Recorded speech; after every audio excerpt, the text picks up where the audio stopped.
Yo, I fixed it. It isn't crashing anymore.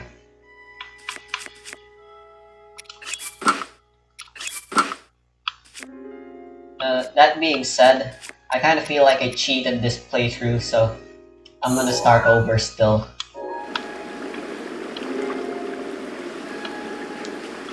Just because, you know, I turned off the mod and opened the chests not randomized and stuff. Find your armor unnecessarily makes the mod a bit more harder. Because I can't buy armor. But the randomized chests means I can't guarantee the armor I get. I think it's fun though.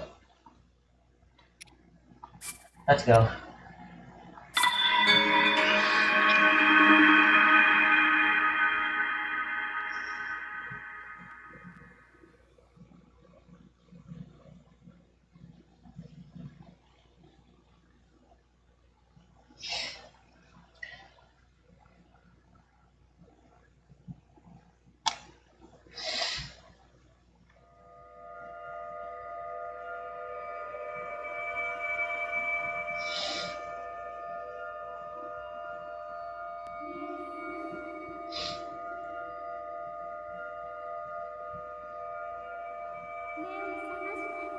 Oh, cool.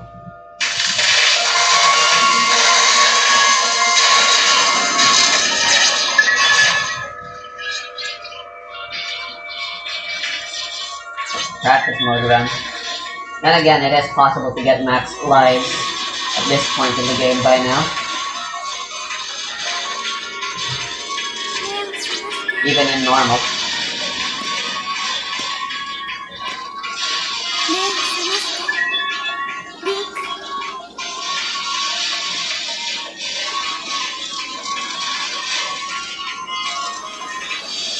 I forgot I was playing a video game for a second here.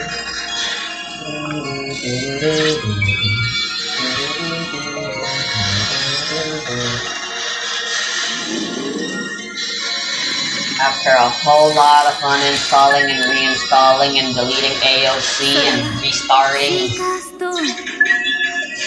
Remember when this was called the Sheikah Slave?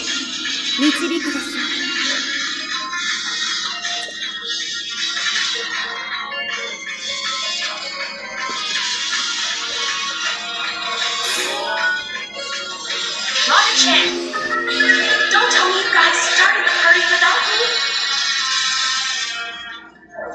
Oh wow, an actual girl is voicing it. Impossible. Reverse nail attack.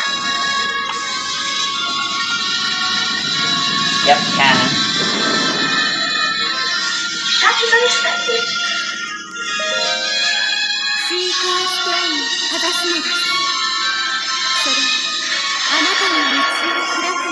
So long, Granny.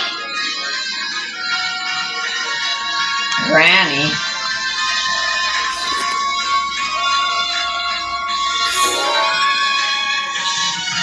I'll watch this later in my own time, I don't wanna. It depends on what your standards are for what counts as a unique game. Is it original levels? Then Mario Deluxe, 64 DS, and Advance 4 are all Super Mario games. Naturally, there are several other remakes and re-releases that generally aren't thought of as separate games. It's mostly just these ones that people have put in their lists of Super Mario games. Unless, again, they consider remakes in general to count. I'm not sure if that's because of people actually thinking these remakes are the ones that differ the most from their corresponding original games, or if it's just a lack of familiarity with some of the more obscure remakes and re-releases. I'll talk about those obscure games later, since there's still a few pretty important games that haven't been brought up yet. For now, we'll just leave it at these remakes of the NES Famicom games, Mario World, Yoshi's Island, and Mario 64. Wait, Yoshi's Island? Super Mario World 2 Yoshi's Island is the single most ambiguous game regarding its inclusion in this series. Opinions surrounding this game is split almost exactly. I will stick to the usual rule. For the Great Plateau, there will be no mini-bosses and guardians. Wikipedia says this game is part of the Super Mario series, and the Super Mario Wiki says it isn't. Who's right, and why are so many other people wrong? This place is way too crazy.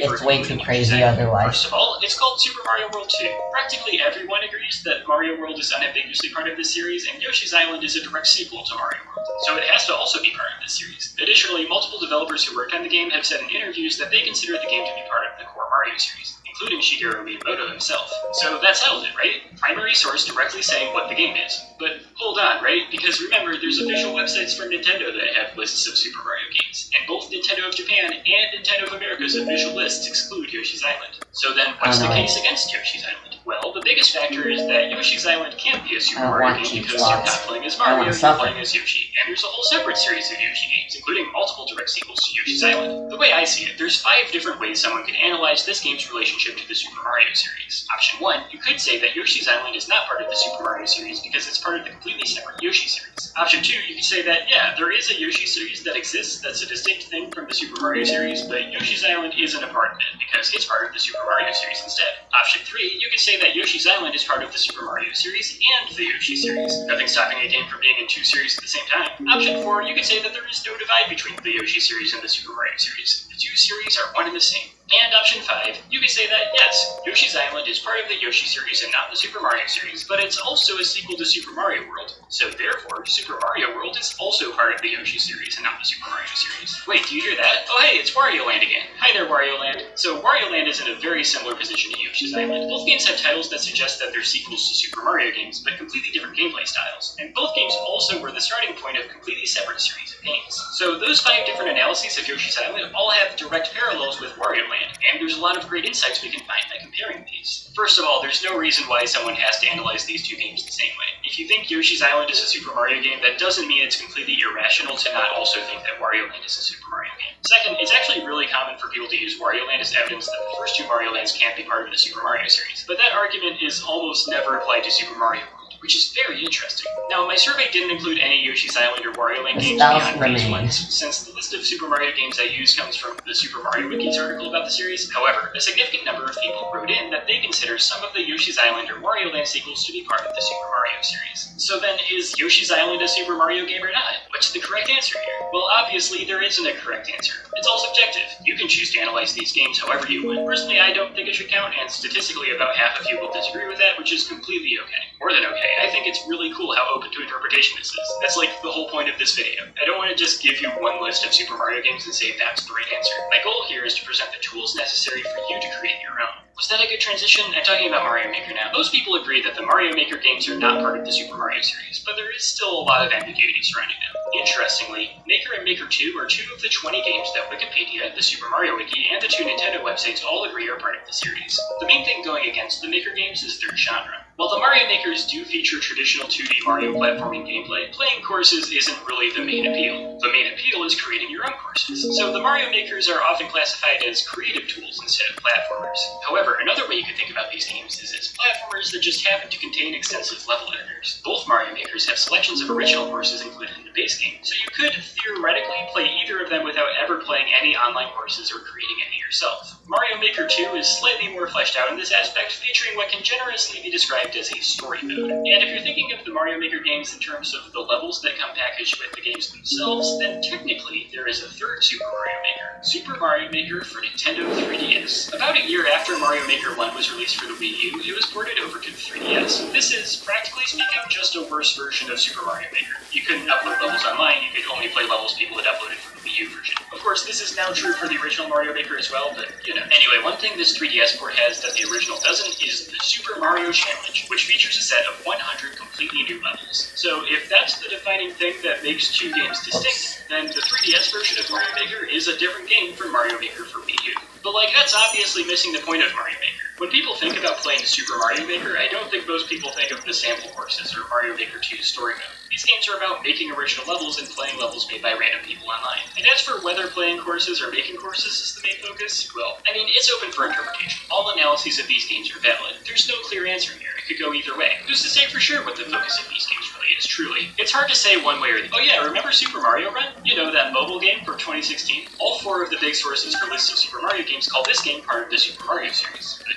is it? Very few people seem to think so. In the survey, it ranks lower than the cancelled Nintendo 64 DD sequel to Super Mario 64. It's not like definitely not a Super Mario game, but there's more agreement that this game isn't part of the series than there is for some of the games I was comfortable saying unambiguously are part of the series. So, okay, why isn't this game a Super Mario game? Nintendo has officially referred to it as a mainline entry in the series, so is that enough? Much like the Maker games, genre plays an important role here. While Super Mario Run is definitely a game with Mario in it that features jumping and platforms and the word Super in the title, it's not exactly a 2D platformer. It's an auto-runner game like Temple Run or Subway Surfers or Jetpack Joyride. It's one of those games. It's a whole established genre of mobile game is the point, and Mario Run has gameplay that's closer to those games than it is to Celeste or Sonic Mania or a third example of a 2D platformer. But does that actually matter? I mean, a whole bunch of games in this series are 3D collectathons, and very few people consider that to be a reason to exclude them. Is there something about auto-runners that makes them in particular too different from what Super Mario games are supposed to be? Another factor is an updated version of the home console Cures in the fold.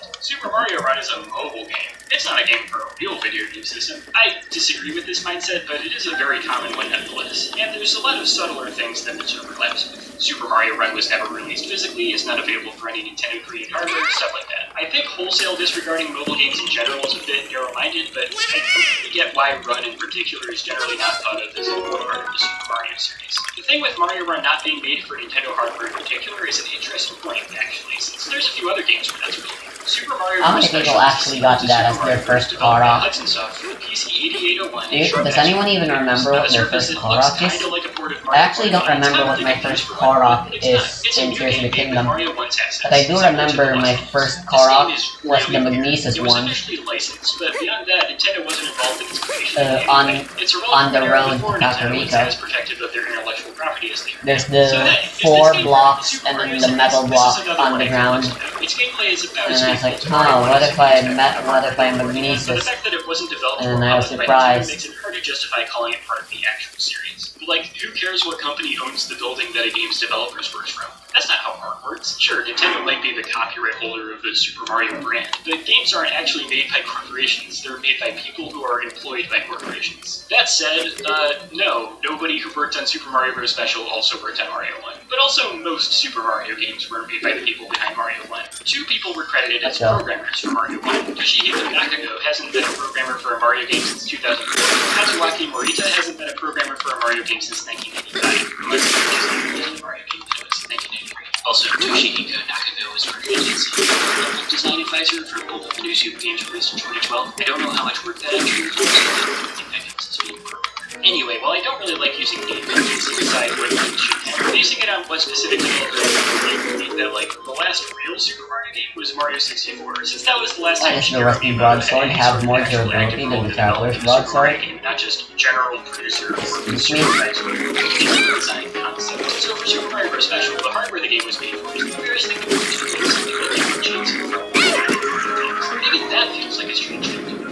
Like, seriously, the main reason to consider Super Mario Bros. Special to not be part of the series is just its vibes, you know? Like, maybe if some developer Nintendo granted the Mario license to back in the day actually managed to capture the same feeling as the Nintendo-developed Super Mario's, then these games would be harder to dismiss. And naturally, I can't talk about Mario games made for non-Nintendo hardware without bringing up Hotel Mario. You know what they say?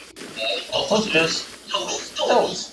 Hotel Mario is a game for the CDI released No, they don't, Mario. Factory and published by They Royal toast Electronics. bread. It's mostly remembered for its animated cutscenes, immortalized through the tradition of YouTube. And the It's bread an arcade becomes style platform, more toast. similar to the Mario games from before Mario was Super than it is to any of the Super Mario games. That said, it is still a platformer starring Mario, so it deserves a mention. I didn't include Hotel Mario in my survey because, as I said before, that list of games comes from this article on the Super Mario Wiki. It is not my own. Nonetheless, Hotel Mario was one of the most common games people wrote in for other, with some specifying that they were only doing this as a joke, and others specifically saying that they're not doing this as a joke. Now, I did include a different CDI game on that survey, one which is not nearly as well known as Hotel Mario. Years before Hotel Mario was released, a sequel to Super Mario World began development for the CDI. This game was going to be called Super Mario's Wacky Worlds. It was in development for about half a year before being shelved in 1983. So is Super Mario's Wacky Worlds a Super Mario game? Like, it was going to be a sequel to Super Mario World, and the player character was Mario. So that should mean that it's at least as much of a Super Mario game as Yoshi's Island, right? The only problem is that this game doesn't exist. It was never finished.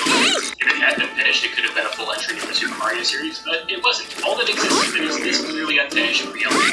Super Mario's Wacky Worlds isn't the only potential Super Mario game that was never finished. It's joined by a Virtual Boy Mario Land game, and the highly elusive planned sequel to Super Mario 64 for the Nintendo 64 game. I think most people would say that none of these are part of the Super Mario series. Like, who cares that they would have been Super Mario games if they existed? They don't. There's infinitely many Super Mario games that could have been released but weren't. So unless you're satisfied with that, then there needs to be some sort of standard of existence for a game in this series. So let me ask a different question. Is Super Mario Bros. 35 a Super Mario game? Super Mario Bros. 35 was an online multiplayer version of the original Super Mario Bros. Created for Switch as part of the 35th anniversary of the Super Mario series. This game doesn't exist. It did exist for a while, but it doesn't anymore. The game was taken offline and made completely impossible to play on April 1st, 2021. Is there a difference between Mario 35 and those two released games? And if so, what is it? There's a couple different relevant points.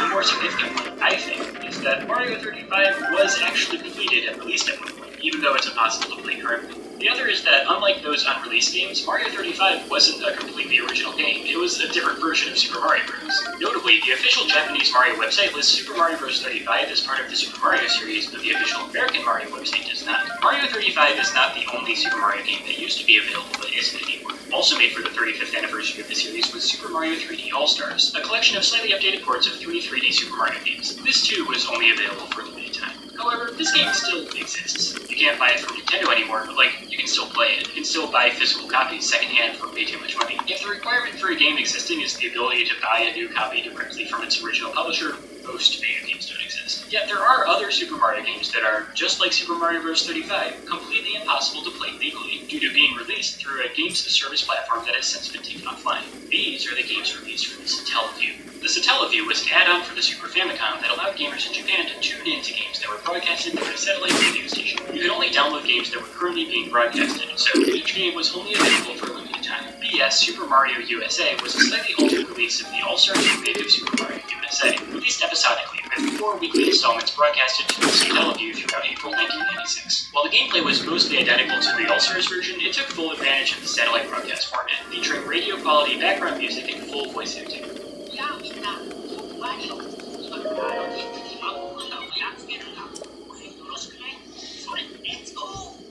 See, it wasn't just a game. BS Super Mario USA was also a radio drama, with a story that continued in each new episode. And stuff could happen in the game to line up with what was going on in the story. It's such a wild concept, it's almost ahead of its time. It's a shame that none of this stuff has resurfaced at all. None of the Satellaview games have. The other Super Mario game broadcasted through the Satellaview was BS Super Mario Collection.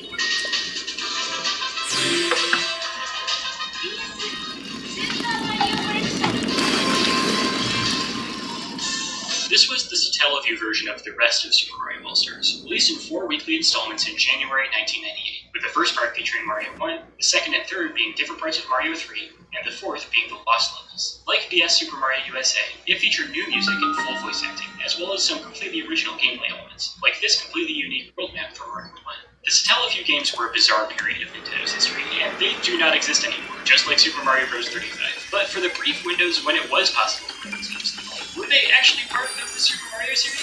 And if so, should they still be considered part of the series today? Luckily for me, I don't consider remakes or re-releases in general to count as separate games, so the status of these ethereal games doesn't change the number of Super Mario games I think there are one way or the other. But surely these games are at least as distinct from their respective original games as New Super Mario Bros. U Deluxe, right? And on that topic, I guess we're back to the question of how much new content needs to be added to a game for it to count as a separate game. I've already mentioned most of the games that are generally included in this discussion, but there's several more. Super Mario All-Stars has been released a few different times. The Satellaview and Game Boy Advance versions of the remakes added a decent amount of new content, but the other versions are really just Super Mario All-Stars again. There was that time it was bundled with a slightly different version of Super Mario World on the SNES, and there was also the Wii version that was just a Super Nintendo ROM and a Wii disc. And honestly, All-Stars and Mario 64 DS are really the only Super Mario games that I feel completely comfortable calling full remakes and not just enhanced forms. Other people will draw the line in other places, and that's obviously completely fine. Outside of the remakes already discussed, the majority of remaining Super Mario re-releases are pretty unambiguously non-separate games. The various virtual consoles, the Nintendo Switch Online games, those weird GBA ports of Mario 1 and Lost Levels, the classic mini plug-and-play consoles, and so on. Mario 1 and the Lost Levels specifically have had an absurd number of different releases. I've already talked about the Game Boy Color version, and I very briefly just now mentioned the Game Boy Advance versions, but there's a couple others that have a bit more potential to be considered separate games. One notable one is the arcade version from 1986,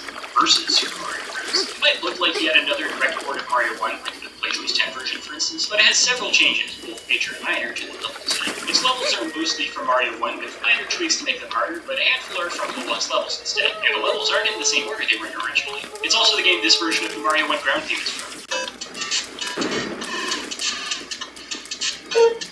Much more obscure is All Night Nippon Super Mario Bros. This game is an officially licensed ROM hack of the lost levels that replaces some of the sprites with different Japanese celebrities who had appeared on the radio program All Night Nippon. It's kind of like Versus Super Mario Bros. In some ways. The levels are taken from both Mario 1 and Lost Levels, but for All Night Nippon, it's mostly Lost Levels instead of mostly Mario 1. The levels are in a different order again, and there's some minor tweaks to their general layout. I don't really know what to make of this game, but now you also know that it exists, so I don't have to bear this knowledge alone. Oh right, I can't forget the most recently released version of Mario 1 and the Lost Levels, the 35th anniversary Game & Watch Super Mario Bros. I guess this handheld is kind of like Mario Deluxe in that it includes both Mario 1 and Lost Levels separately, with some random extra bonus features. That said, I don't think any of those new features are enough to make this a new game. It's definitely less of a new game than Versus Super Mario Bros.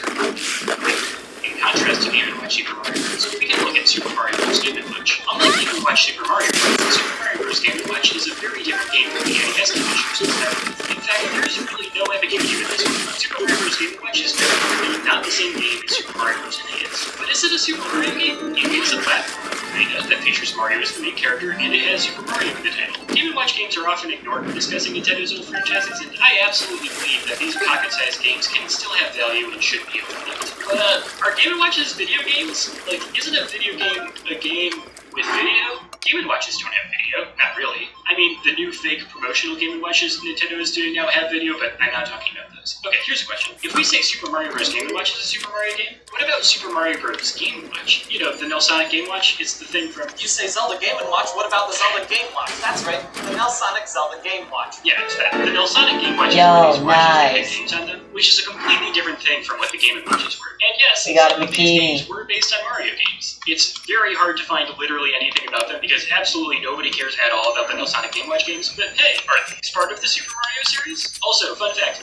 one of these is based on Super Mario World, and apparently it was released internationally as Super Mario Bros. 4. So technically, this is the only game that was officially yes, it was very important information. This wristwatch that I couldn't find any good pictures very of important that I knew how the brawl worked. Super Mario Wiki is the true Super Mario Bros. 4. Okay, that was incredibly you say lucky. Super Mario Brothers Game & Watch, and you say Game & Watch of Super Mario Brothers, and you say Super Mario Brothers Game Watch. What about the Super Mario Brothers Watch? That's right. The McDonald's Happy Meal Super Mario Bros. Watch. Is this part of the Super Mario series? Is this trilogy of wrist-mounted Super Mario games canon or not?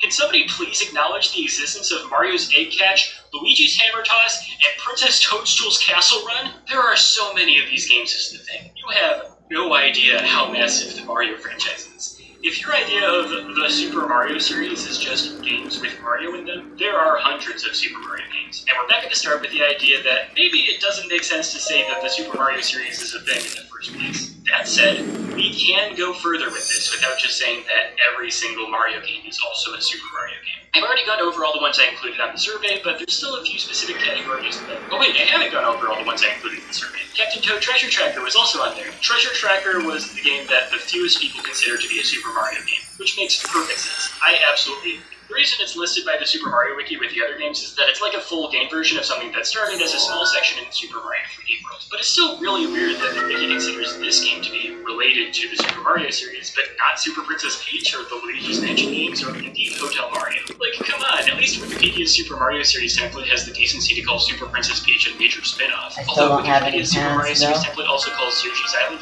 not a spin-off, so there's a few specific categories that some people single out as part of the mainline Super Mario series. Later on, discussed the idea of someone calling the Mario Karts or parties part of the main series, but it's not bad out there. I disagree. I think calling these different series makes way more sense, but there are worse ways to think about the Super Mario series. Unrelated, a lot of people consider the RPGs to be part of the main series. Once again, I think this is a case where an analysis that calls these multiple separate series just makes more sense, but I can see why someone else might want to include these. Super Paper Mario gets a special mention since it's another platformer with both Super and Mario in the title. Also, for some reason, a lot of people brought up some of the edutainment games. I'm assuming that's mostly a joke, but Mario Teaches Typing was the single most commonly included writing game for the survey. Hotel Mario very much. I guess some of the edutainment games are like platformers. The NES version of Mario's Time Machine looks vaguely like a platformer, kinda, so, sure, this one could work, I guess. Another big group is platformers from the 4 Super Mario Bros. The un-Super Mario Bros. Arcade game that is played in the anti-capitalist game Mario predecessor had the strongest case, since they're the games that Super Mario Bros. Is the super version of. Granted, the Game & Watch Switch Original isn't a platformer, but the branding is still very strong. It is not hard to argue that Super Mario Bros. Is meant to be a direct sequel to at least one of these two. That's an ancient arrow.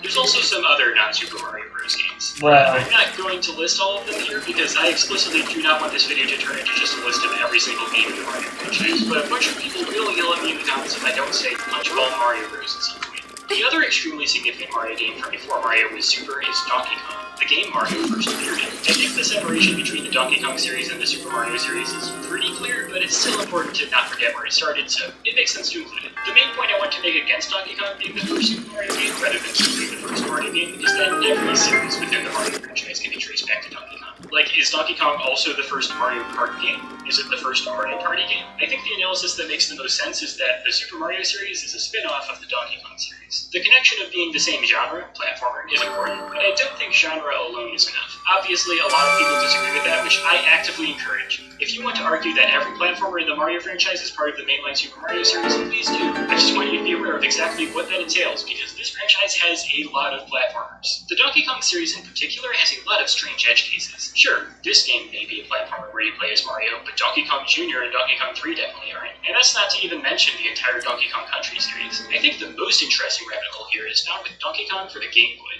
I think a lot of people who don't know about this game assume that it's a port of the arcade game, but it's not. It's a full sequel with like 100 different levels. Its scope is honestly really impressive. And yeah, this is a platformer game where you play as Mario, putting it in the running to qualify as a Super Mario game. There is a spiritual successor of sorts to Game Boy Donkey Kong for the Game Boy Advance called Mario vs. Donkey Kong. If you've heard of the Versus Donkey Kong games before, you can probably predict where this is going. So this game is about how Mario set up his own toy company that manufactures these mini Mario toys, and Donkey Kong steals all of them, so Mario has to get them back. So the whole game you're going through these puzzle platformer levels, getting these mini Marios, and then after you've done a few of those, there's a level where you have to guide all of the mini Marios you rescued in the other levels to the goal, just as like a little side thing. So then, Mario vs. Donkey Kong 2 comes out, and it's all about guiding mini Marios through puzzle platform challenges. And that is what the Mario vs. Donkey Kong games have continued to be. This series has successfully Ship of Theseus itself through a revamped take on the original Donkey Kong into Mini Mario and Friends Amiibo Challenge. Also, Wrecking Crew exists. Mario is there. There are hundreds of Mario games that exist, and even more that don't. Most gamers agree that some, but not all of these games, make up some sort of nebulous series of games that either mostly or entirely consists of platformers. However, there is no consensus regarding which games are part of this series, which is not only okay, but really cool. There's a list of 18 games that happens to be the most commonly held model of what this series is, but almost everyone disagrees with it at least a little bit. Some people consider the new Supers to be separate, and some people consider some or all of the 3D Marios to be separate. New Super Luigi U and Bowser's Fury are weird, and it's very ambiguous if either of them should be thought of as full games or not. Separately, many remakes and ports of Super Mario games have significant added content. Opinion on these games' status ranges from excluding all of them to including all of them. In a maximal case, there is no meaningful number of Super Mario games that you could give, due to just how many times Nintendo has re-released their old games in slightly different forms. Super Mario World 2 Yoshi's Island is the single most ambiguous game with regards to its relationship to this series, with opinion on its inclusion split almost exactly in half. Mario Land Super Mario Land 3 is a game in a very similar position, but including it as part of the Super Mario series is not nearly as common. Official sources additionally include the Mario Maker games and Super Mario Run, which is not in line with how most people think about those games, though significant groups of people do still include them. There are also several games that are extremely obscure, so they're generally not thought of as part of the Super Mario series. However, it's likely that if more people knew that these games existed, they would have similar amounts of controversy surrounding them as there is for games like Yoshi's Island. The level of ambiguity surrounding the Super Mario series is fascinating, and it's only increasing with time. You're probably watching this in the future, so it's a safe guess that between when this video was made and the time you're watching it, another Super Mario game has been released that we here in the past don't know about yet, and there's a very good chance that it'll be another weird edge case like Bowser's Fury or Super Mario Bros. 35. Either that, or it'll be the first truly unambiguous entry in the series since 1990. When a Mario game's status of being part of the Super Mario series or not is completely uncontroversial, that's the exception, not the rule. I've been Jan Neasley, and please stop saying that Jumpman and Mario are different characters. It doesn't make any sense, and there's so much stuff in the text of these games that directly contradicts it.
Damn it, you're lucky.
Gotcha.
No fire arrows.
I haven't come across a single random enemy spawn yet.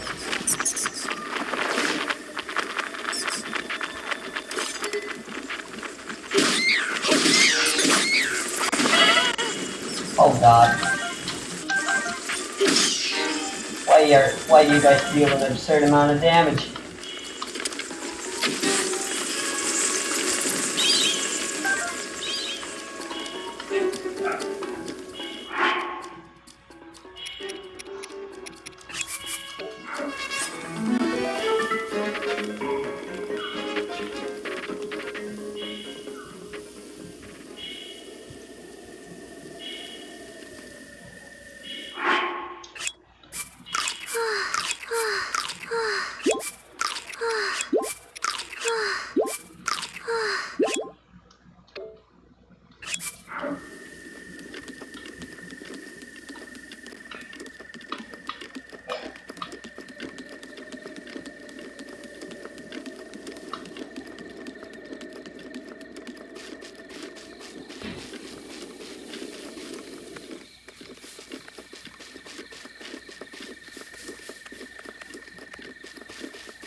too. That would fight.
Ooh.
there not been any random encounters yet.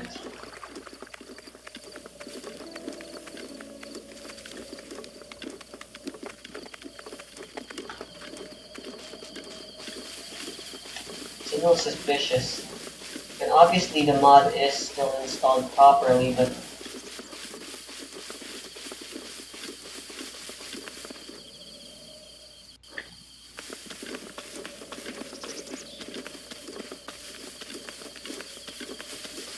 where are all the enemies?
Oh, it's actually the warm biblet?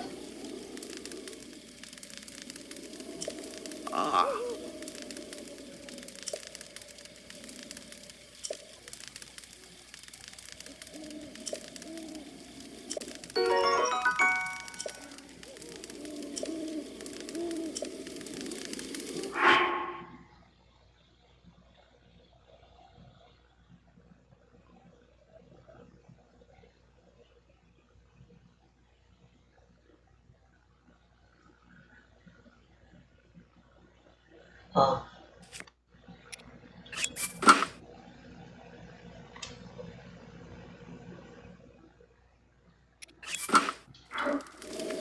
I'll take it.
Yo.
Okay.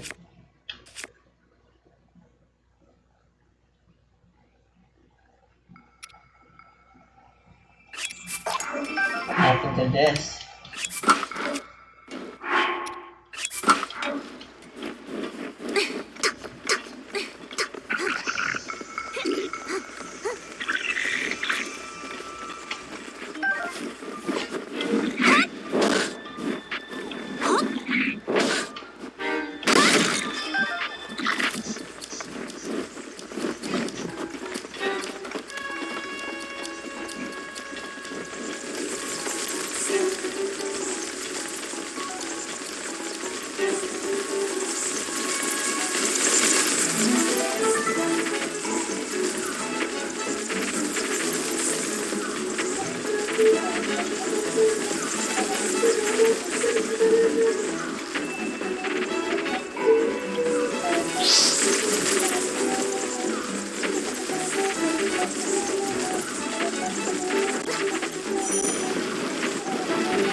I want to do something real quick.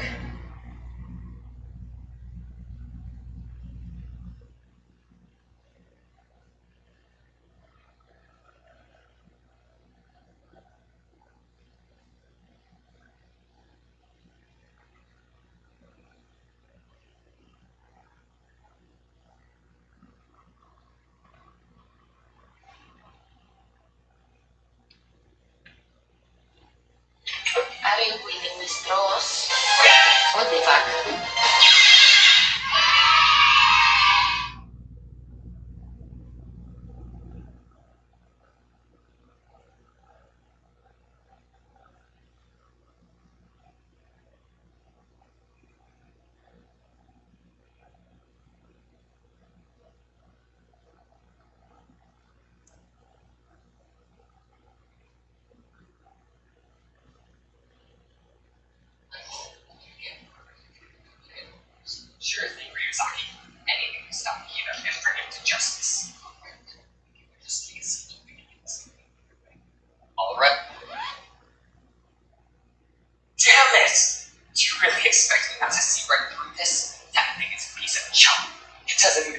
his legs intact.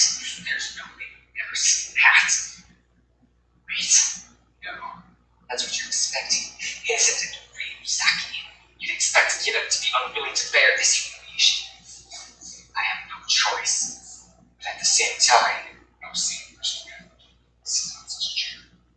No. Even if life did not truly listen to you, you still would have any desire to do this kind of things. Unless I was trying to cover up the fact that I am Kida. So I just refuse to sit down, admitting that such a cheap seat is mean, especially when everyone else is in the purple chair. Or I swallow my pride and sit on that monstrosity, something that Lady Yagami never skipped. Kida or not. Damn you, Ryuzaki. I think I'll stand things. That chair looks like it fall apart if anyone so much as touched it. Suit yourself.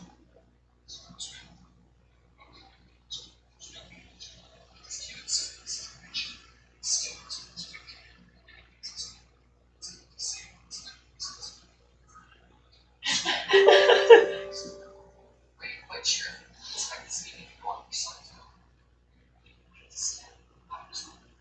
Damn you, Ryuzaki. Did you really think you were being clever? Obviously you tested me, whether or not we would do whatever it takes. Something that Kida would obviously do. There's no way around it. I have no choice. Nobody's corner in this. Damn you now. Alright, Ryuzaki, you make a bit of a point. Let's be the damn deal.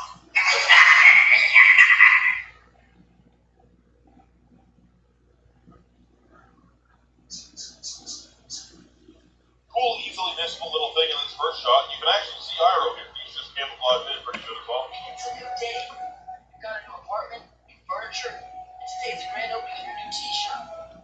Things are looking up, Uncle. This change can seem kind of drastic, even to the most open of minds. It's clear Zuko really went through some shit to come out the other side feeling like this, but having the things that really cemented these feelings for Zuko being dreams kind of rings hollow, I think. This is supposed to be Zuko's big breaking point, kind of, we'll get to that. But seeing it be so drastic, so suddenly feels jarring. It kind of plays to the opposite effect of all those reality checks he's gotten up until now that slowly changing. Of course, this only lasts for about an episode and a half, so I probably shouldn't have written an entire paragraph about this, but here we are at the end of the paragraph.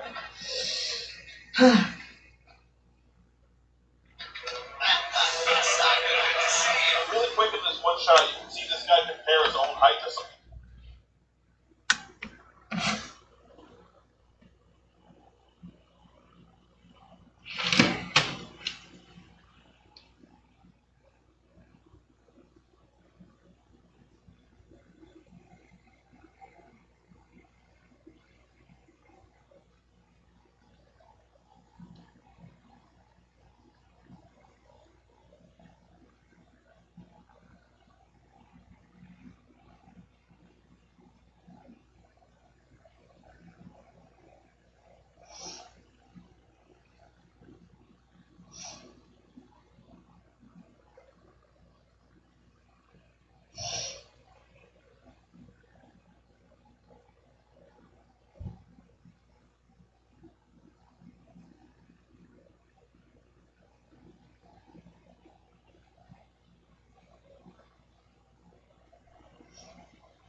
Hopefully I didn't break anything. Specifically, the thing that literally just got fixed at the start of this episode.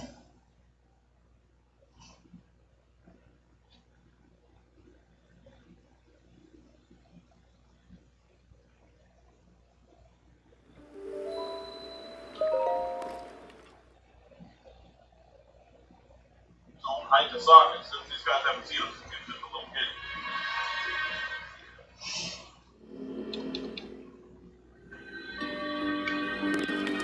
wait, if you look super closely here, you can see some unknown water tribes we'll never see again. He's not important, I promise. Never again. He doesn't even have a name, I guarantee it. Look, Ronto's arm is all jacked up here, and if you remember, he was actually being treated for it back in this particular episode. Man, there's so much good feeling thought and stuff in this episode. I love this shit. Look, Bosco. It's Yoshi Warriors on here to protect us. He said, famously, he's wrong. It's terrible. You can't trust the people who are closest to you. It's like a little bit of foreshadowing with this split between Bay and Tylee, knowing that they betrayed Azula and the dump that is. The Council of Five is meeting to plan an invasion. They have a solar eclipse. For some reason, I love the fact that Azula's eyes wide, but you don't see her eyebrows and stuff. It's like she's surprised, but she's so cold and sticky. With this tiny reason, I've never done way less than an average person. Also, the colors are actually earlier choices. Just more basketball. All General Fong things will serve General Fong is the abrupt hero. The same general that was on the purchase this season is also a rubber contest. Similarly, we can see General Sun here as the general off the wall in the drill episode. The Army and Navy will invade the Fire Nation on the day of Black Sun. Before we can send in Momo to do some damage. There's a timeline where Momo ate the fish and this was over months ago using this exact tactic. All we need is the Earth King's seal in order to execute the plan. Alright, man, you can just hand it to me. Come on. Dual fatigue you see meditating on the same platform as one of the philosophy. I was a spiritual brother of your people, and a personal friend of Mount Yansu. Holy moly, forget the air temple. This dude's body is a temple. He's what, minimum 110 years old then? If they were like colleagues, he's probably at least 160, 170. If your body weight in pounds is ever lower than your age, I think that's a pretty enormous accomplishment. Tastes like onion and banana juice. That's because it is. Like drinking onion and banana juice? That's a good feature. Someone write that down. You might think you're the greatest earthbender in the world, but even you can't bend metal. Literally, every time I watch this scene and I see Tom physically touch the metal, I think of the words, can I fucking not in my head as if she's thinking them. I don't know why, it's permanently in my head to do that. Extraordinary opportunity, girls. Oh, look at the reflection attention to detail as people watch. That's super cool. I don't think I've ever noticed that one until right now. They finally gets to wear makeup that's not totally depressing. The ladies are so good, man. Like, yeah, that's totally a little lighthearted jab that teenager would make their friend. Like, this feels so natural. I love how they characterize this. I'm talking about conquering the whole Earth Kingdom. Oh, word? There's things that people like about Azula. Oh, she's so powerful. She's got fire. She is that one-liner. But this is the kind of shit that speaks to me when I'm watching a film. The Earth King is deliver a bomb that are only going to be months. But that's still not her immediate concern. The Tylee is mentioned to her in the same conversation, kind of offhandedly, and she didn't lose that info in the shock of finding out about the invasion. That's really cool. Like, she easily could have tunnel vision on that, but she stayed the course and found it. Also makes her a great villain to me for cunning and mental fortitude and stability. In order to master the Arakazaki, Hey, what's that? That better not be what I think it is. I guess we start with the basics. The water flows through this region, much like the energy flows through your body. This is an awesome way to simplify and represent the idea of chocolate. So much so that one time I was at this noisy kind of presentation about Eastern philosophy, and the presenter literally used the Greek with pools of water analogy. And I was like, whoa, hold on. In that moment, I was at Leonardo DiCaprio. There are 7 chakras that go out the body. Each one of which has a purpose, and can be occupied at a specific time and emotional growth. This is true in the real life way of thinking too, but what's really cool is that there's a color that represents each chakra as well. During all of Aang's chakra unlocking exercises, we see visions that appear that are tended with colors that that specific chakra is associated with. Like, for example, this first one is the red chakra, so Aang's visions are in red. The final chakra is purple, so Aang's visions are in purple, and so on and so on. It is blocked by green.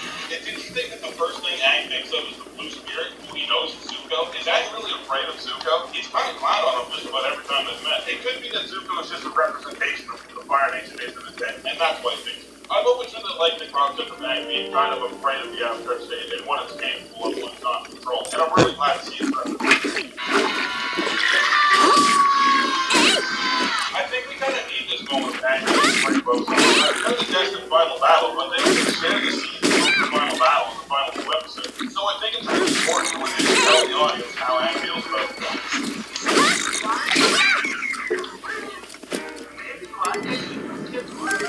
You'll notice that this is the only chakra that Majin doesn't associate with body pressure. Because this chakra is associated with death, so that was probably no way out for Nickelodeon.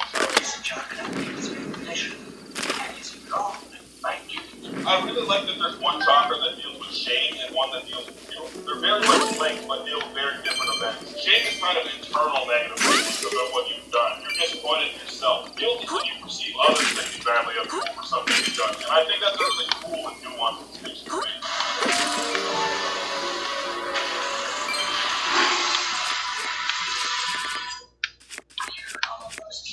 This episode really opens up a lot of angulants too. You never see him really struggle with hurting those people, but you don't really see the things that bother people in the back of their minds unless they open up. So I think this works really well. If you are to be a positive influence on the world, you need to forgive yourself. Bars, Guru, I like that shit. When a ship detonates the mine, the seaweed tangles up the propeller, and the foul smell forces people to abandon the ship. That's a very family-friendly mind you come up there with, Lakota. I'm sure Nickelodeon is very happy they don't blow up and kill people. The rest of you men, prepare for battle. What should I do, Dad? Aren't you listening? I said the rest of you men get ready for battle. Holy fuck, like this might be one of my favorite moments of the whole show. Sokka finally gets the validation that his dad couldn't give him a few years ago. And it's written and delivered so perfectly. You can just tell how much he needs Sokka. I love this shit. No, I'm thankful because you decided to share this special day. More than you know. Man, they're doing a really good job of setting up their heart-wrenching finale between this and the Sokka stuff, just so they can do this. Strike, flame it, strike, flame it.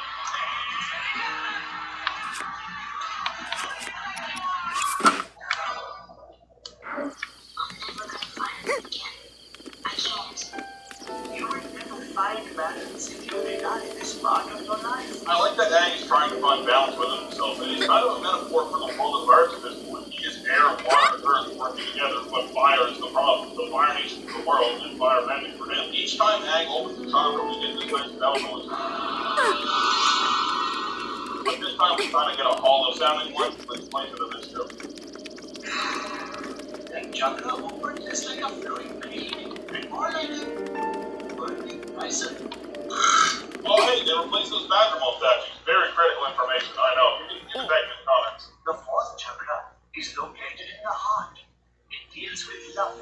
It's blocked by grief. Here we get a statue of what looks like Avatar Yang Chen, and there's a couple of them throughout the episode. 姫の名は全 Damn, Aang doesn't even think about his airbending friends, like the kids his age. That's cool.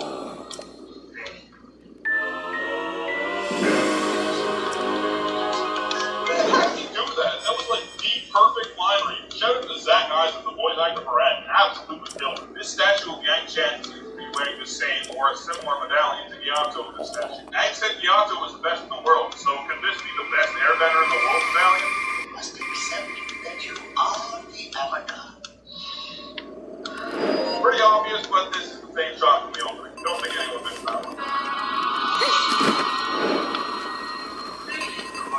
I know people don't like how quickly Aang seems to get through this entire very daunting spiritual journey in probably about 10 minutes of screen time, but I think it's fine. More than fun. I think this is paced really well and stays very interesting throughout. I don't even know where it's so. The greatest illusion of this world is the illusion of separation. Like the four nations.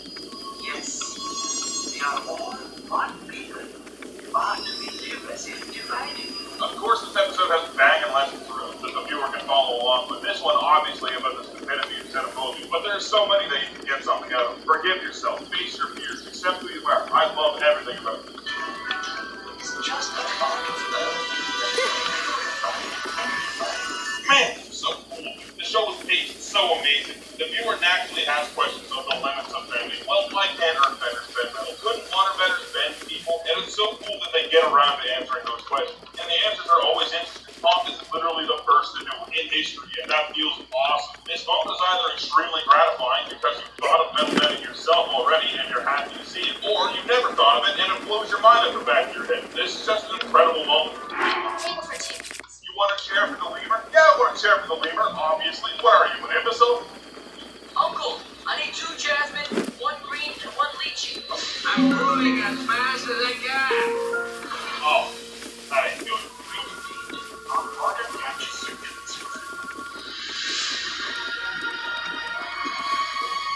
I get the fact that he likes Katara, and that's the whole crux of this conflict, and that's kind of how it has to work. But, like, what about Aqua, at least? Oh, no. What?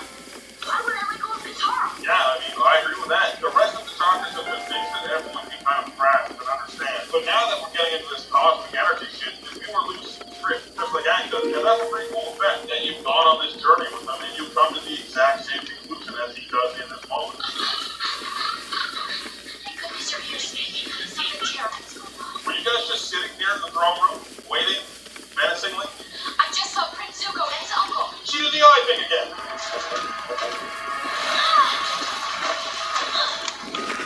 It's supposed to be blood. I get it. I got it.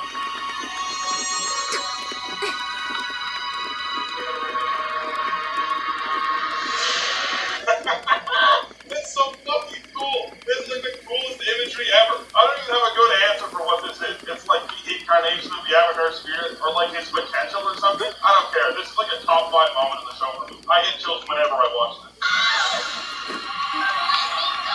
It's a nice touch that Katara is literally yelling to let her go in Aang's spiritual experience about letting her go, and he still can't bring himself to do it for obvious reasons, but it's still a nice touch. It's another one of our tricks. There's a giant hole in the box. How is that a trick? It's not. It's the real deal. Oh my god, this episode. I don't even have anything to say. This episode is just like...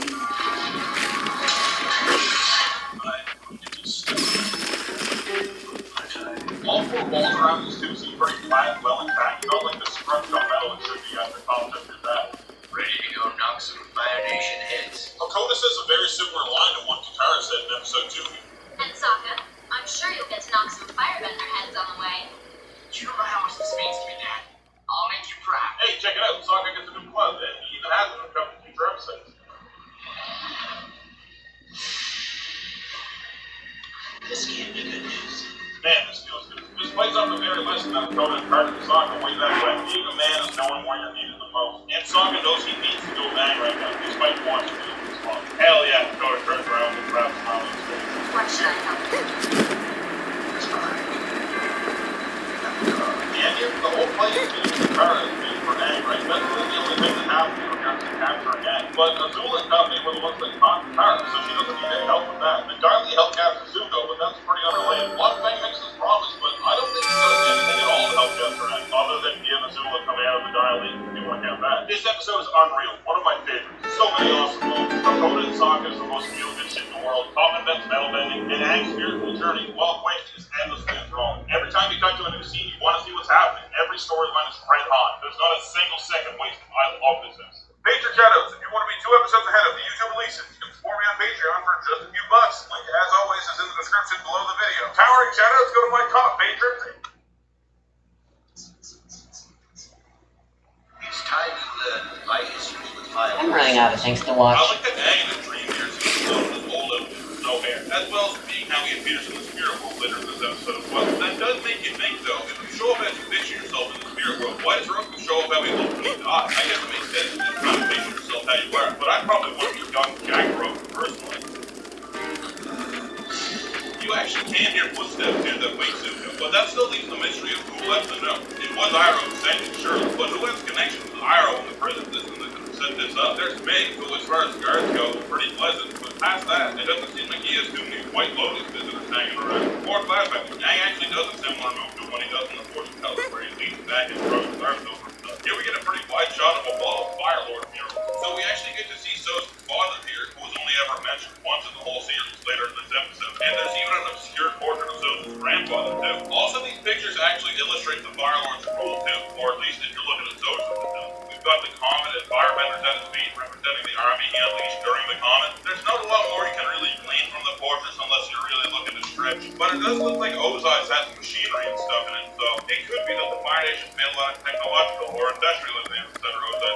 Where is this on the island? It looks pretty uniformly messed up, but here we have this little alcove with this giant area moving upward. I thought for a second it might be something that Roku first meant from later in this episode, but nah, that was up towards the summit of the volcano. This looks like it's pointing out towards the ocean. It's interesting that Roku told Aang to meet him here on the day of summer solstice, considering that Roku just straight up showed up that one time. It would lead me to believe that Aang still needs a spiritual place and date to speak with Roku. But this actually breaks some other rules as well. Roku and Aang couldn't keep talking until the sun set on the solstice. But here, he's meditating at sunset and he stays with Roku all night. It could be that he's just better at it now. Maybe opening chakras help him out, even though one is permanently locked right now. We won't get into that. So it's still weird. A lot of what I like about the spirit stuff is that it's vague and unknown. But when you set up a hard and fast rule like this, it's weird to contradict it and then just go back to follow rules. There's a lot of comments that I get that are just people making excuses for the show with their own headcanon. You can do that all you want, but I don't think it actually makes the show any stronger. Something I really do like from this moment, though, is that Aang seems to go to the same mountaintop in the spirit world as the one that he went to back in book 1 when he first met Roku.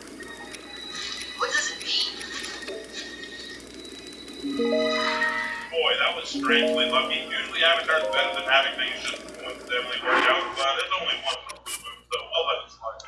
Dragon Ball Catacombs. I would be remiss if I didn't mention how sick Dragon Ball Catacombs sounds. Very nice. To be entirely honest, this isn't a very good locking mechanism, right? I mean, not everyone's a firebender, but there's a lot of them. Oh, son of a bitch, they're making the full moon the focal point of the shot now? It's like they're purposely antagonizing me from 13 years ago. Also, this timeline would have me believe that this fire station didn't ever end up leaving. He's probably still down there. I guess Zuko was just fed up and waited. Dragon Ball Catacombs is right. Look at all these small dragons built to line the hall. Even the ceiling and walls sort of seem like a spine with ribs coming off it, maybe from an enormous dragon. And we get a statue of Sozin that punches the door. So I think it's safe to say that this was built for Sozin's time at Sozin's quest, and it's not like a hyper-ancient place. We get this lineup of what all seems to be equally important scrolls here. So it could be that these are the final testaments of Fire Lord's past. But if they go in order from left to right, we have Sozin's grandfather and father, Sozin, Atlantis, and Okrad, who's still alive. He might have already written one up, who knows? But to my knowledge, that dude's still alive, I think. It could be, though, that these are just general important Sozin documents and not other final testaments. Once more, we get an entire episode set flashing between Aang and Zuko, paralleling them, which I'm always down for. And we get some really cool shots and contrast as well. So even though we've thoroughly treaded this ground, I'm down.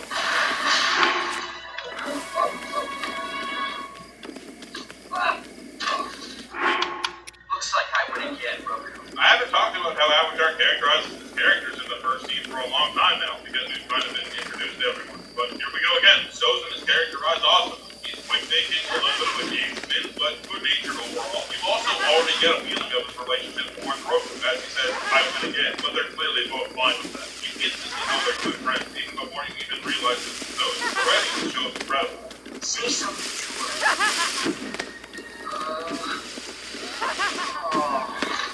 Even this tiny little detail is literally piling onto Roku with some real friendship. Yeah, I'd probably do that to my friend if they didn't chicken out that hard. This tiny little stuff like that goes so far. I mean, Sozin and Spectral Roku wearing the same headpiece as this he's running around. How could this shit?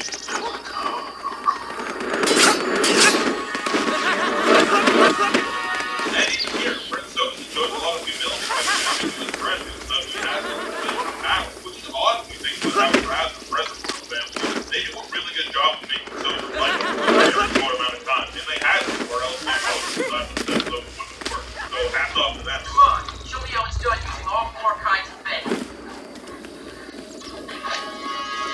Wow, that was pretty good. Like, I got a feeling that Sozin had a rough understanding of each kind of bending from that alone. And during peace Oh, time, there's a talus. ordinary a prince. Maybe he just likes fighting and studying how he can fight. That's pretty scary and great. Alright, I think the random spawning is working. Won by the crowd prince. I want you to ask. This is a big part of what makes this show so special. Friendship And there's a garden. It's always romantic relationships in the spotlight. But I think this real marriage is showing friends who are really good friends. The kind of friends that can razz you when you mess up, but be there for you when you're down. Real friendships are just as appealing to watch on screen. We have one of the few shows that gives us you enjoy them.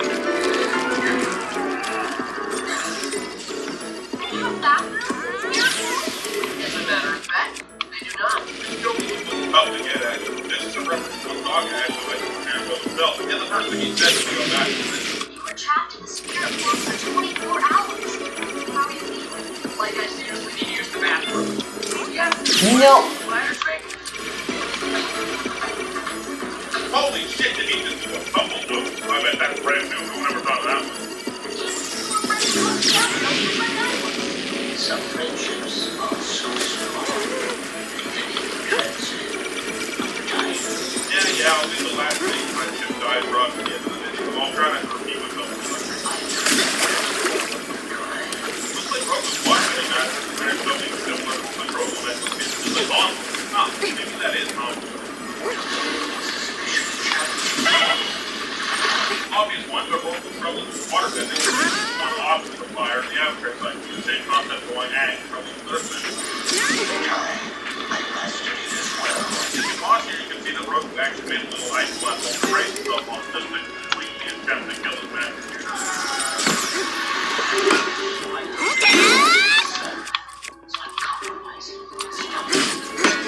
I'm pretty sure I already mentioned this in an earlier episode, but I'll be indicating it around it before I don't mention it here. Sun bears a very close resemblance to the Shadow Eater creature in the Roku show. Very close resemblance to many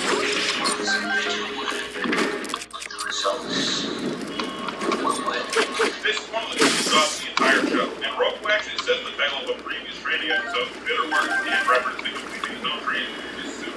Earlier we saw Vlad like strong rolling things on his handle, and if this is the update of the suit, it's something less tested out of the visible show.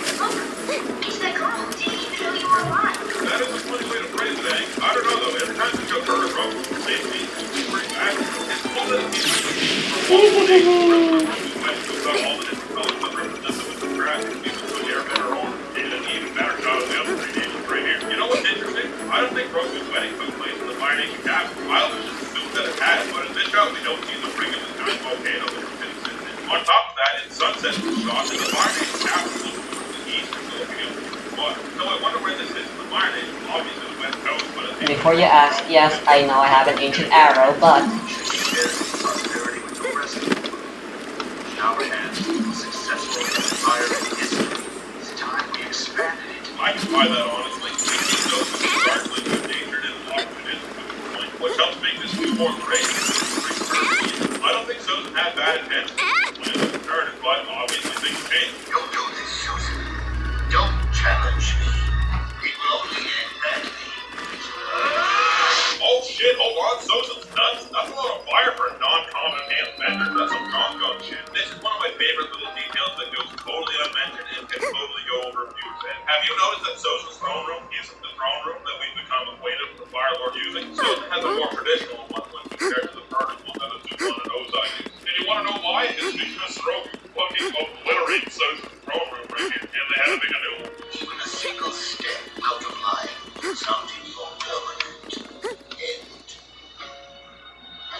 Oh, it's gonna be tricky getting him down to there now. Susan and I didn't speak or see each other for 25 years after our battle. Alright, this is the big one. You gotta focus up here. You gotta dial in because this isn't gonna be the easiest thing to follow in the world. I've done the math and it turns out that Susan is very, very old when he dies. Like older than you would think. Alright, so lock in, here we go. At the start of this episode, it's shown that Roku and Susan share a birthday. They're 16 at the start of the episode. Susan then states Roku didn't return home for 12 years while he traveled and learned the elements, making the both 28 at the time Roku married. And Susan proposes the expansion of the Fire Nation. The next time skip is only revealed to be, quote, many years, but looking at the two physically, gray hair and wrinkles, I think around the 40 to 45 years old range would be a fair guess, and that's undershooting if anything. So it's around that age that they have their duel of the throne room. The final time skip is 25 years according to Roku, putting them both at 65 at the youngest at the time of Roku's death. Anglins of the first 12 years of life was only the idea of war being on the horizon, and Anglins was immediately Roku's child. Anglins resulted in Iceberg at 12 years old, making Susan 77 at the time. I'll assume that the comet arrives very shortly after Nag runs away within a year. It could be more, but we're trying to give Susan the benefit of the doubt here. So that puts Susan at the age of 77 at the youngest when the comet arrives. Okay, now here's the real shit. In the episode Zuko alone, we're shown Zuko around the age of 10 at the end of the reign of Fire Lord Azula, Susan's son. So that places the events around 5 or 6 years before Nag comes out of the ice, which is agreed to be 100 years. So this is about 95 years after Nag goes to the At Azulon's funeral, it said that Azulon served as Fire Lord for 23 years until his death, setting the precedent that the Fire Lord rules until his death. Meaning 95 years subtracting the 23 years of Azulon's rule leaves us with 72 years of Susan still ruling as Fire Lord after he leaves Roku. That puts Sozin at his youngest, I've undershot everything.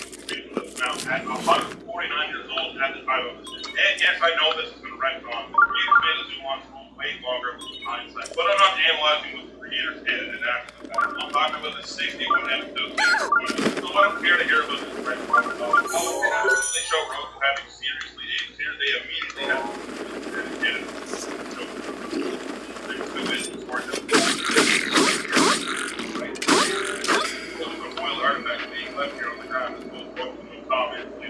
And only minutes after this, they're home with the volcano again. Roku's got his hands full this whole time, so unless Tommen remembers her husband's dead piece and turns around to go get it, therefore running towards an actively exploding volcano, I don't see any way for this to not be buried along with the town. But Iroh has it at the end of the episode, so why include this shot? This scene is great. If you haven't gotten to see a fully realized Avatar strut their stuff since Kyoshi, it's just more familiar with Roku. It feels even better. A really cool payoff for seeing a summarized version of Roku's Avatar series. You'll also notice that in the shot, Roku didn't just make the way to the top of the volcano with this move. He actually raised the whole ass wall. I think we could have probably shown that a little better, but it still looks pretty Roku. It's crazy, Roku. You're battling a volcano. And you're winning. I agree, the spectacle is really cool, but this scene is pretty horribly undercut by the fact that Aang also battles volcanoes with the objective of saving a town, and he actually survived and saved the town, and he was just an airbender, and a flesh and waterbender again. He did have some things working for him though, as he got to land before it erupted. It seemed like a much less violent eruption. The town seemed further away, and there wasn't an entire ass second volcano. But the way Aang phrases it still makes Roku seem amazing.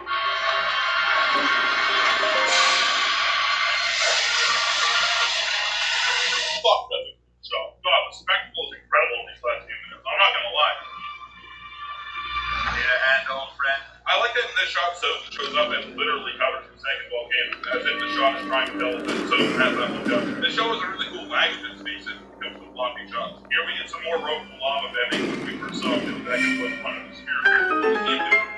This is the biggest mean form of bending in the entire show. This is a form of fire bending somehow. What is this? What is he even doing? He's stealing the heat from the lava in the form of volcanic fumes. This just doesn't track, man. And even if it does somehow scientifically, it doesn't track as somehow being fire bending. I'll tell you that much. Well, you all my plans are suddenly possible. I have a vision for the future, Roku. I'm not the first one to point this out, but Sozin's betrayal here mirrors the first scene in season 2. Sozin goes to help Roku, catches him, but ultimately lets him fall. It's a pretty cool. Sozin also has a blue dragon, by the way, which plays back into the imagery of Zuko 3 back in Book 2. The red dragon was the evil on the shoulder of Roku's dragon, and the blue one was the devil. So it's the dragon. That's a really nice touch. Of course, these dragons are both related to this one because we get later in the episode, so we'll get to that in a second. Overall, I think Sozin was a great character. Well fleshed out, and despite his heel turn on Roku seeming a little quick, once again, we've got 24 minutes in an episode. We're gonna get this shit done. Was he a bad guy in the end? Yeah, but like all great villains, we need time to see where he's coming from to an extent. So I think his character works really well. Ah, come on, dude. That shit's sad as hell. Bang was ride or die, man. Literally. Interesting to note that these look like female air nomads. So unless these guys came to the Southern Air Temple to help deliver Aang was either born as an Eastern or Western Air Temple. You'll have more than one great-grandfather, Prince. Sozin was your father's grandfather. Your mother's grandfather was Avatar Roku. This reveal is so good, man. What an awesome angle to hit. It enforces the struggle between good and evil and Zuko so much more, and it just ties together parts of the story that you wouldn't think would be in one. This is masterful story. It is amazing scene writing and how the way it was done to Iroh's thing. And I finally get to talk about the cinematography in these prison scenes Zuko and Iroh share too. Not just in this episode, but this episode especially. Most of the time the shot is framed from within Iroh's cell, so it looks like Zuko is the one in the prison. There are a lot of shots of Iroh behind bars too, but most of the shots actually zoom in through the bars. On the flip side, a lot of the shots do the opposite. They zoom out to show the bars in front of them. This is a metaphor to show Zuko's mental imprisonment in the broken cycle of hate and anger he's found himself in, while Iroh is free and on the other side of the bars that can find Zuko. Look at this shot especially. If you didn't know the situation here, who would you say is in prison? Zuko is the one behind bars, and the light and Iroh are just beyond him. He's the one that needs to break free. What happened generations ago is resolved now. I knew. Because of your legacy, alone, cleanse the sins of our family. And only on this shot, when Iroh explains the role Zuko can still play, does the zoom in on Zuko's brain. He begins to realize he can breathe. Not totally yet, as we cut away before the burns are totally on the shot, but he's starting to see. The way the camera works in this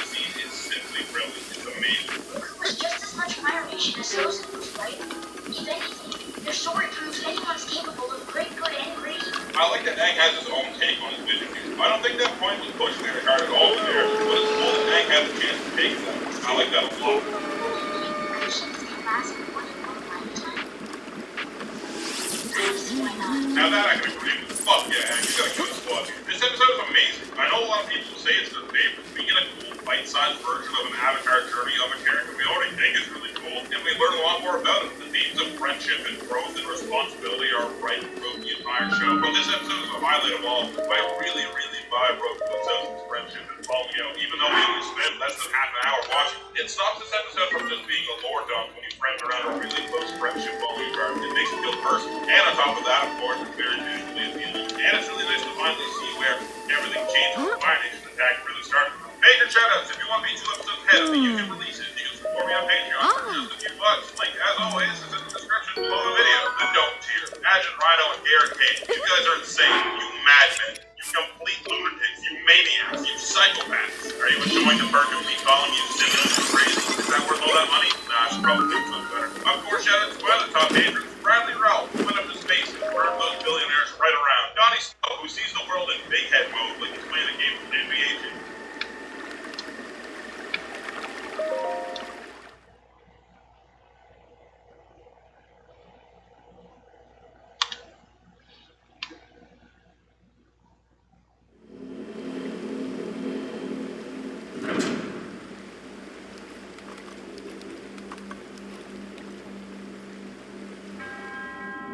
There are thousands of custom track distributions in Mario Kart Wii now, but this one feels entirely different than the past. Mario Kart Wii for the list created by Ross by Yubi features a combination of custom tracks and Nintendo changes to the Nintendo tracks, including adding shortcuts and fixing respawns. But I would say where the mod shines most is actually the vehicle recreations. Because Legolas is part of the dev team for Mark Intel's Mario Kart Wii balance, this means we have a new set of Mario Kart Wii vehicles with the intent in each one million vehicles.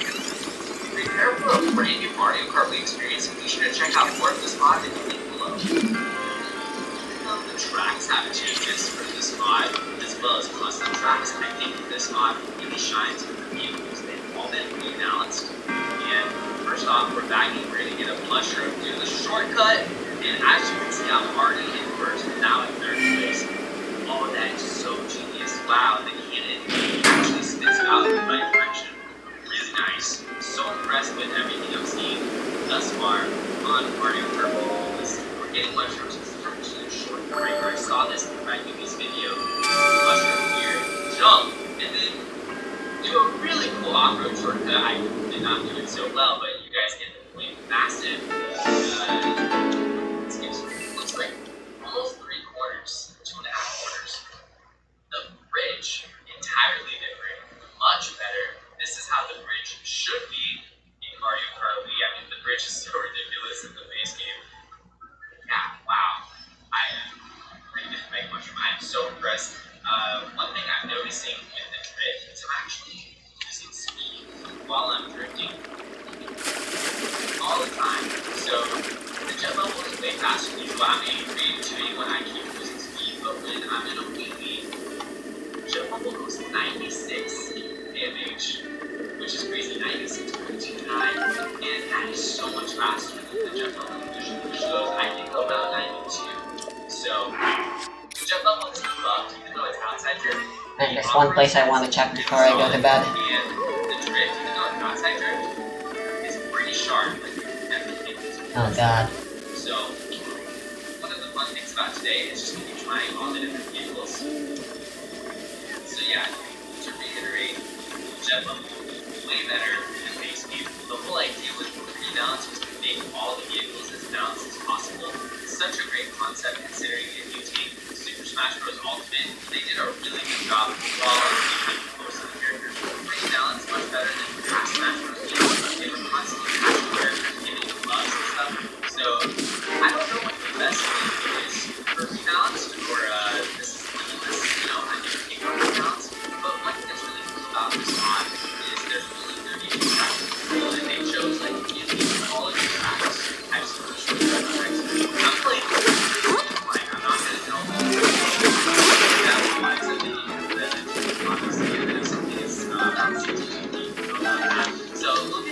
story today. And yeah, I mean, you know, it's just a great idea for a mod to try to make a new version, competitive version of Mario Kart, where it has more diversity. It's not just everyone on the runner and like one or two people on one bike.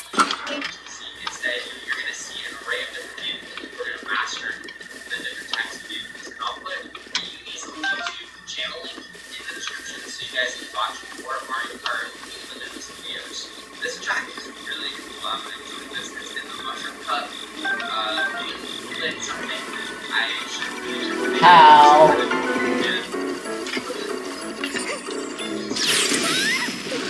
all the movers powerful. I noticed like there were like different distributions. Where it always like there's some effect on your screen where it's just good for less than. Okay, I just realized I'm not in first place. I should probably start taking this a little more serious in front of the series right now. It's a little interesting for me. Shortcut here.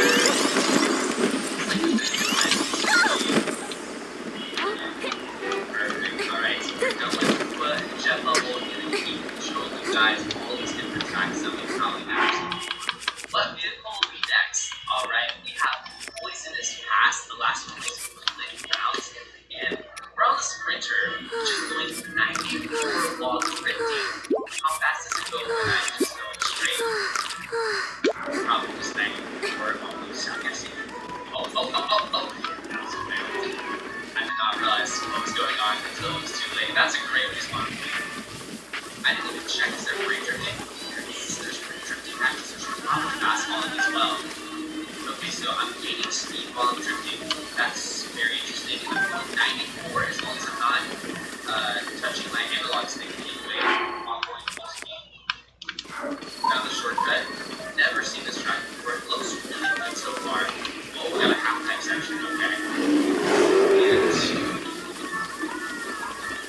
music is fired. Okay, we got the music pack to go with it. Nice. But anyway, I really like the idea of having a distribution that has like the best Nintendo versus plus all of the tracks for like standard custom tracks. And I know that Shy Guys for a couple days pretty soon we're gonna get to that one, which I'm very excited for. That was the track that I was most excited to get. CTGP, I know it's on its way, so it is Oh, Crashes, enemies are spawning.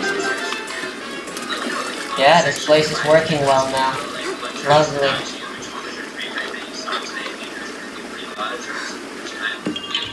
Very lovely. And fuck. Wow, this vehicle has certain stats. I love how all of the stats are actually down to one vehicle select screen. That's super helpful. I can get the knight's armor around this area, as well as the stealth suit, apparently, but with randomized chests, they're not guaranteed.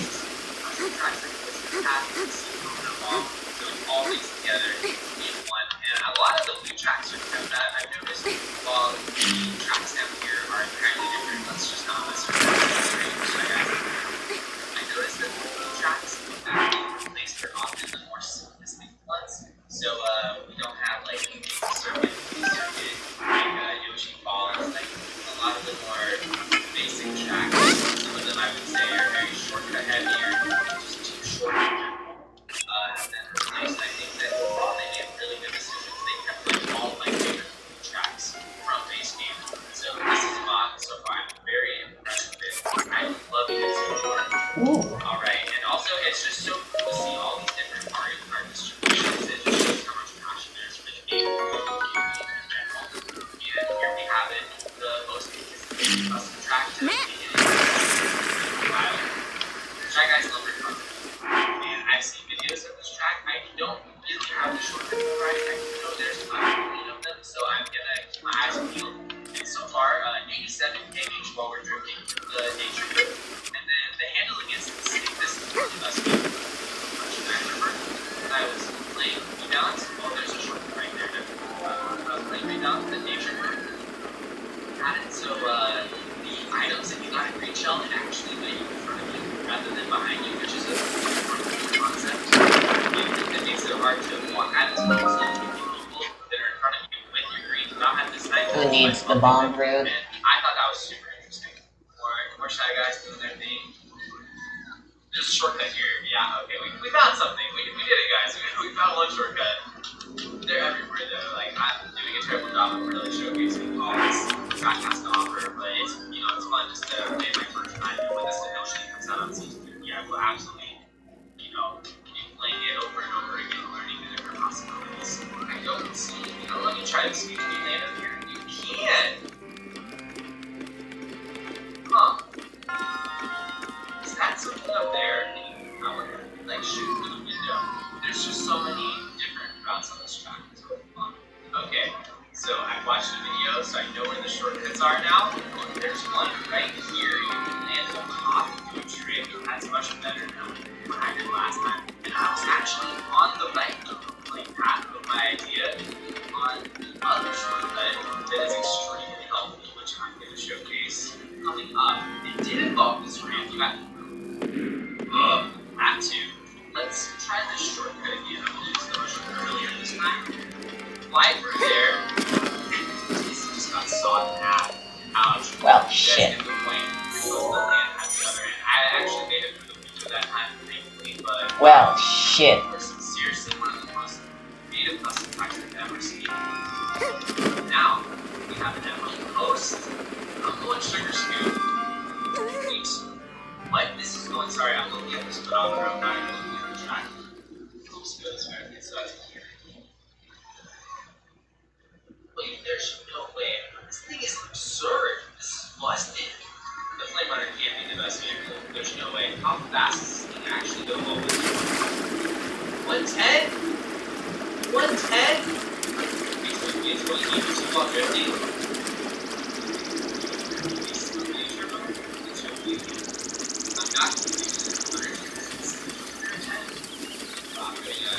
Job shooting this track and just really focus on the vehicles. Oh, you do not want to pass ball. Okay, so video verification is it, and that confirms actually how people up to be a faster, and I pass well, and I'm going 110.97. Okay, so it does mention you're off. The nature mode is absurd. Absurd! Nature mode goes forever! Oh my gosh, much great to be. I had to get wow. Sugar is busted. I can't imagine it's busted. You are definitely hurt for it. It's similar to how it is busted. Yeah. Sugar is beyond the ground. This is called Garth Bowser's Castle, and the spear goes 100.97. Wow. Oh, this is so much. I would use this over the Flame Runner. Wow, this is incredible. I'm not even saying this trick. It feels like a little worse than Flame Runner trick. And then on top of that, so I mean, you can't in the corner, I can just plus one time and so yeah, I thought you'd make this work. Unbelievable. I'm kind of confused. This track though has a totally different name. This is called Dark Bowser Castle, not PC3, but this is clearly PC3. This does not look like PC track. In fact, I'm gonna test out the respawns and see if there's something different there. There's a different logo on